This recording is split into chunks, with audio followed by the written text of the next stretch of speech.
Welcome back to Complete Health. Well, it's always wonderful for us to have another session with Dr. Gerrie Lindeque, and we are just having an amazing time talking about all things health. Dr. Gerrie, thank you for joining us again. We appreciate your time. And as always, we start off the conversation with a scripture, and it's John chapter 10, verse 10. And it says, "The thief does not come except to steal and to kill and to destroy. I have come that they may have life and that they may have it more abundantly." Amen. You know, the next line is, "I am the good shepherd." Yes. You know, amen. And the good shepherd gives his life for the sheep. And so actually everything that he wanted us to have, he gave his life. Yes. So that we could have abundant life. Yes. This is no small thing. No. It's no light matter. Amen. So when we talk about physical health, yes, soul health and yes, spiritual health, yes, all of these things make up what we are as humans. Yes. And I think as Christians we focus so much on the spirit life, yes, and sometimes the soul life, yes, and we've neglected the quality of our body life. Yes. You know. Yes. I mean, just as a light matter here, you know, I remember growing up as a young kid in church, and all of these older women in particular, you know, they used to have hats on and all kinds of stuff on their heads. And I remember them having outrageous gossip talk. You know, they used to gossip about that person and that person and that person. But boy, if you just you know, wore the wrong makeup or the wrong kind of clothes, or you were in big trouble. But you could gossip as much as you like, and you could eat as much as you like. Those two things, you know, well, that was okay. Yeah. Don't touch my life, you know. Yeah. But of course, we've realized that both gossip, the words, yeah, are really dangerous. Yes. And of course, eating is dangerous. Yeah. If you eat the wrong food and, yeah, eat too much. Yeah. But there's something that also has come to our attention in more recent years. And that is, our body is made up of a high percentage of liquid. Yes. And as much as we put minerals and food in there, energy, yes, in there, we need hydration to, yes, actually function properly. Yes. What are your thoughts on that, Dr. Absolutely. Gerrie? So important. So your body produces salts. Yes. Biochemical salts. There's more than 40 different biochemical salts produced in the body on a daily basis as the end product of metabolism. Right. Cells in our bodies live a certain span of time, and it varies. Bone cells could live 7 to 10 years before they get replaced, but your gut lining might only live 3 or 5 days before they get replaced. And as these cells get replaced, the dead cells deteriorate into salts. And you get people that have a higher salt production and people with a lower salt production. We can measure this by measuring the conductivity of the urine. So we can check the urine conductivity, and it will vary a lot between people. So the conductivity will be the dissolved salts. And that was there's a good correlation between the urine conductivity and the conductivity of the plasma in the serum flowing through the arteries and the veins. So these toxic salts, waste product salts that are now done with their work, they need to be excreted. If they remain high in the body, will damage the lining of the arteries. Mm. They actually damage all automatic muscles, like your esophagus, your veins, your gut, your bladder wall, all of those automatic muscles that contract without you thinking about it. Right. So they get burned by this high salts if they remain high for too long. And that's one of the main reasons why hydration is so important. If I drink the correct amount of water, I can dilute this biochemical salts to the proper tension and avoid damage to my body. Now, so these dead cells that, yes, are being sold, yeah, they're healthy for your body. Yeah. Your body actually reuses them as a form of balancing the pH levels and different things in your body. But if they are too many salts, yeah, then they become toxic, yeah, to the body. Yeah, they become toxic because they've been used now. They must be excreted. You must take new minerals in to build new cells. Yes. Now, the question is how much water. The second question is what kind of water. And that we want to be clear cut about that. So, first of all, the kind of water. And there's a lot of controversy. I always like to get a little bit controversial. So I like it. The kind of water that I recommend would be steam distilled water. Steamed distilled water. Yes, and there's a few very important reasons for that. Now, the critics say, how can you recommend steam distilled water? It has no minerals. That's the common thing that almost anybody, when you tell them that it's got no minerals, it's got no elements in it, no nutritional value. Well, but my answer is that I don't want minerals in the water for a few reasons. Number one, I cannot absorb minerals out of water. The body absorbs less than 5% of inorganic minerals out of water. For a mineral to be absorbed in the body, it needs to be bound in organic form, meaning to be bound to carbon. So it has to go into that plant sugar that we talked about earlier. Right. So when I grow the plants properly and the sugar content goes high, the mineral content goes high, and that's how the minerals are to get into my body, because the sugar mineral has the energy to absorb it. In water, it makes the water simply a dry water. And there we can look at what we call surface tension of water. If I look at drops forming on a windscreen, the larger the drops that forms, the higher the surface tension. Yes. And if it has a high surface tension, it means there's a lot of dissolved particles in the water. And that's usually a sign of polluted rain. If the rain is really polluted, it'll have a lot of dissolved toxins, from the environment, and the surface tension is very high. It sticks to the surface. It sticks to the surface. It doesn't want to splatter. Right. Now, if I drink water, that's a mineral water, that's high content minerals, it makes the water a dry water. My liver cannot properly absorb it because the surface tension is too high. It doesn't hydrate my system. The purpose of water is hydration, not mineral deliverance. Right. So it doesn't hydrate properly because the surface tension is too high. So there's something we can measure in water called resistivity. It's the resistance against the flow of electricity, and it's measured in milliohms. So if I take a mineral water, I get a reading of 50 milliohms. If I take a distilled water, I get 9,000 milliohms. So it's a huge difference. And that is the difference. That is the hydration factor. That is the factor by which it will hydrate my body so much more efficiently. One of the guys that found this out the hard way was Thomas Edison, the guy that designed the light bulb. The light bulb, yeah. He had severe osteoarthritis, joint discomfort, and he started drinking distilled water, and it disappeared.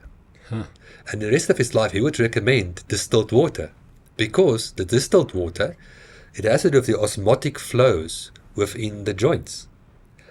So if you use the correct amount of distilled water, you have the correct lubrication in your joints. Wow, if the salts become too high, it pulls the lubrication out of the joints into the interstitial fluids, and the joint becomes dry. Tight, yeah. And you get osteoarthritis, which is not a disease, it's more of a deterioration going backwards of the condition. It's a deterioration of the joint. Right.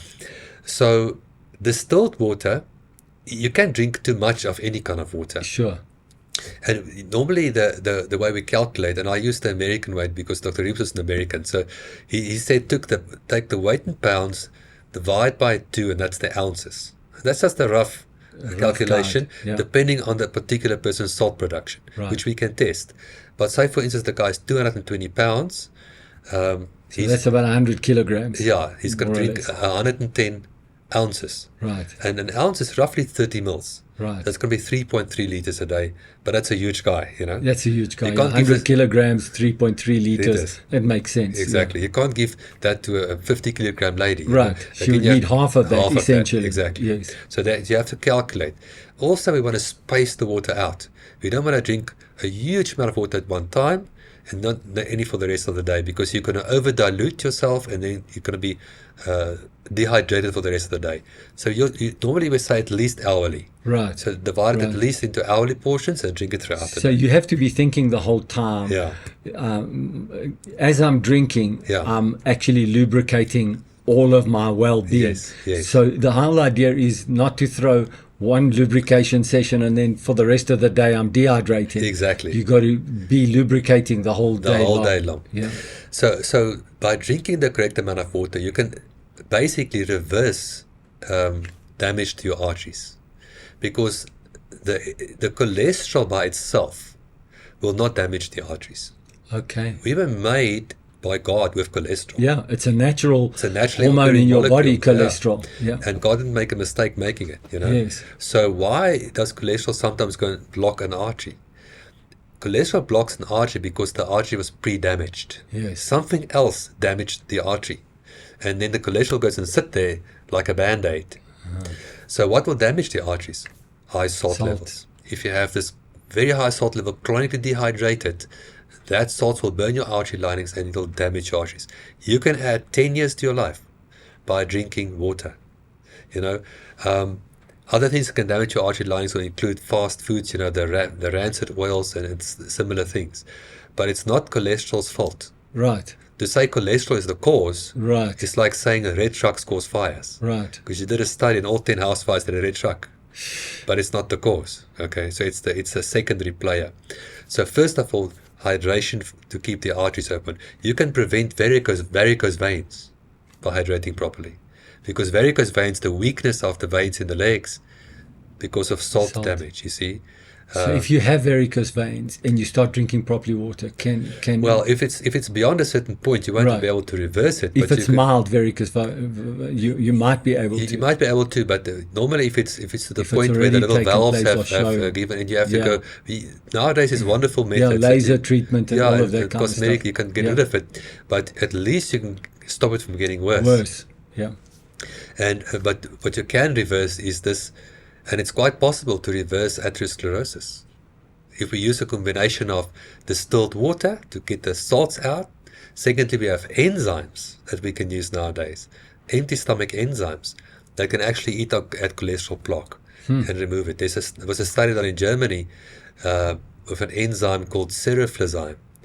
It's a very interesting enzyme, comes out of a silkworm moth, and it eats only dead tissue.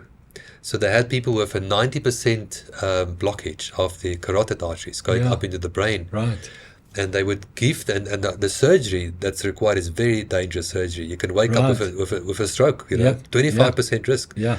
So what they found was by supplementing with the seroflozyme enzyme on an empty stomach, they could, within 18 months, they could reverse the whole process and open up these arteries without surgery. That's amazing. So hydration, very, very important for your joint health. And is that an age-related thing? I mean, do you have better results if you're 25 as opposed to 55 or 65? I think all of these things, the sooner you can start in life. Like if I get a patient at 85, right, I can do so much for them because at 85 years by before exactly. So I can help them, but I won't be able to renew them. Right. But if I can start at 15 or a teenager, I mean, you can look at 60, right, like other people look at 30, if you start early, and you'll be glad you did, because you're going to come to your and that's class the subject we are going to talk about later is aging and exactly. How. So if you start early and you're 15, 17, 18, I know you want to eat all the stuff you want to eat and you want to drink Coke rather than drink water and all of that kind of stuff, but actually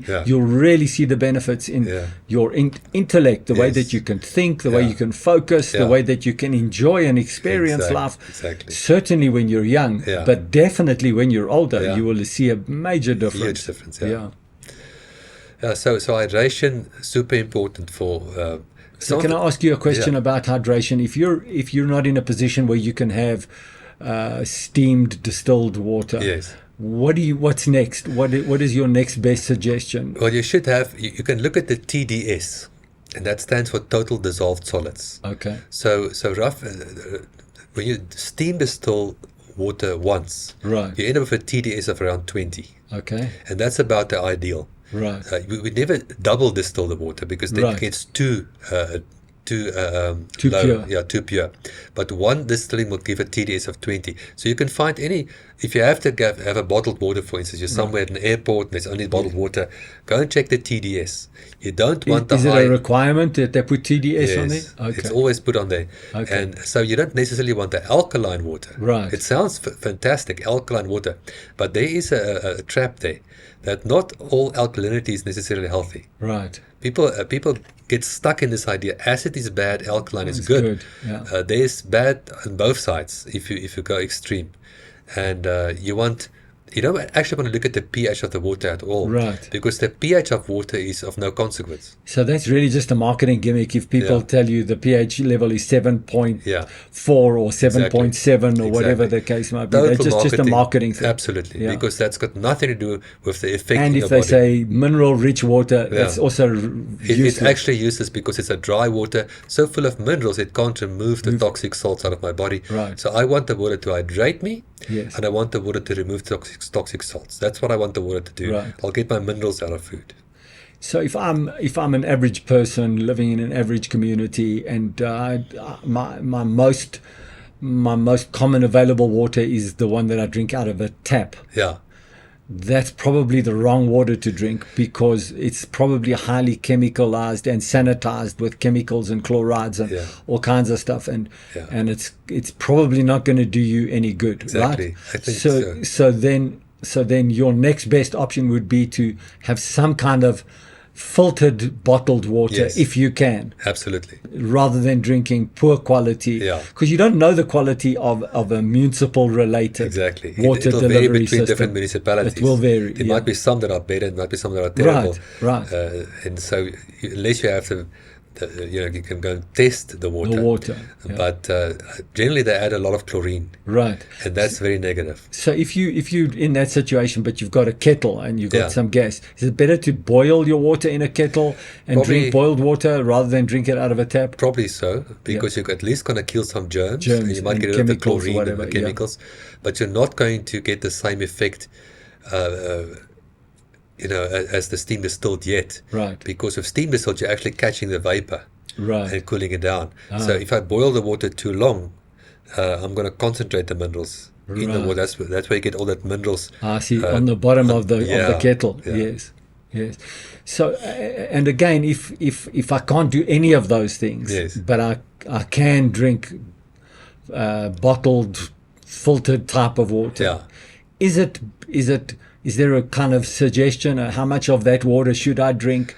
You still just given my wealth conditions, I can't do different. You try and go drink according to your body weight. And also you have to adjust for activity levels and heat. Right. So obviously the calculation is for like a normal, you could say aircon conditions. Okay. So if you're going to be outside, you're going to sweat, you're going to be very hot or humid, or you're going to be an athlete, you have to replace the losses. Plus drink what we calculated. So that hydration is still going to have an impact on ridding your body of salts. Yes. It's still going to do its job as best as it can. As best as it can. What you're saying is that the steam distilled water has a negative electric charge that will draw the salts out of your, a neutral electric charge. It's hungry for salts. It's hungry for salts. So it'll pull those toxic salts out so efficiently. Right. But the other big thing is it'll penetrate the tissues of your body to a much larger degree. You'll hydrate multiple times better in your tissues. Yes. Because you can drink normal water, it just goes through your system. Right. But to hydrate the joints, that's why Thomas Edison didn't get the benefit on his joints with normal water. But when he switched to steam distilled, his joints cleared up. So, I've experienced this. It could be just a placebo effect in my mind, but please tell me. I experienced that if I take distilled water and I put it in my water bottle that I take cycling with me. Yes. Oftentimes I will find that I drink less water than the other athletes because I'm not as thirsty, because the water that I'm drinking is probably doing a lot better hydration effect than other people. Absolutely. It's almost like a 2-to-1 ratio for me, where I'm drinking I'm drinking 750 mils of water out of distilled water. Yeah. But if other people are with me, they're almost always above a liter, Yes. up to 1.5 liters that they're having to drink to Yes. get the same amount. It's Does much that more sound right? It sounds amazing. That's more efficient. Yes, That's it's more what we efficient. want. Yeah. It hydrates so much better. Yeah. Yeah, going into the tissues. That's where you want it, you know. So I can't overemphasize water. Right. You know, a decade to your life. That's what Dr. Sandy Meadow calculated for me. He said if you hydrate properly, you'll probably add a decade to your life. Yes. And I think it's primarily because of the cardiovascular risk that you're decreasing. Right. But also all the benefits in the rest of your body. Yes. Even constipation. Right. All kinds of other things can clear up with enough water. It's the lubrication our bodies crave for. It's amazing. Yeah. Dr. Gerrie, I'm going to just end off the session just kind of giving some credit to you, because when you said to me that one time when I was going to do a race through the desert, say you can't, there's a big risk, you're not hydrated enough. Of course, I went through an 18-month period of readjusting many things in my life then.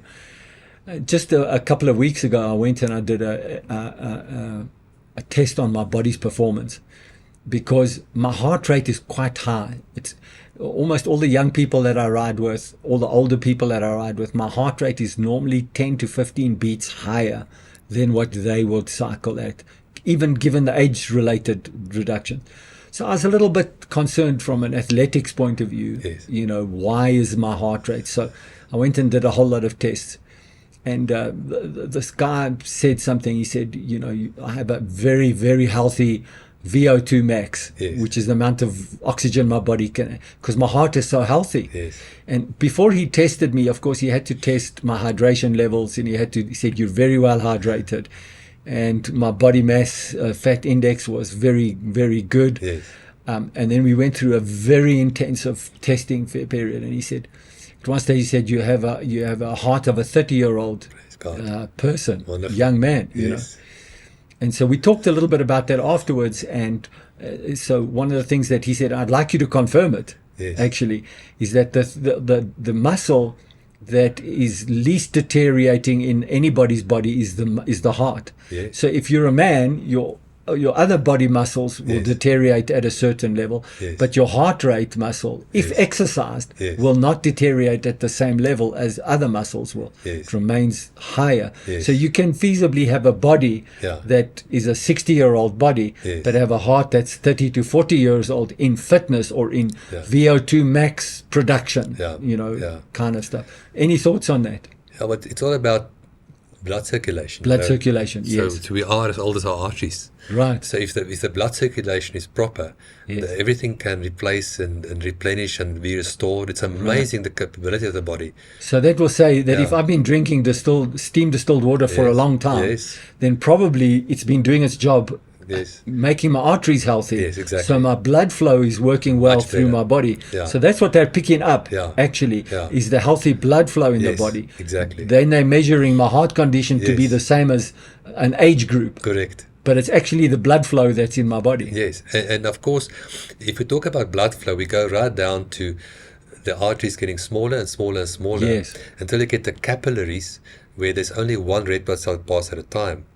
And like your kidneys and the back of your eye, and of course in the heart muscle, everywhere there's this tiny perfusion capillaries. Right.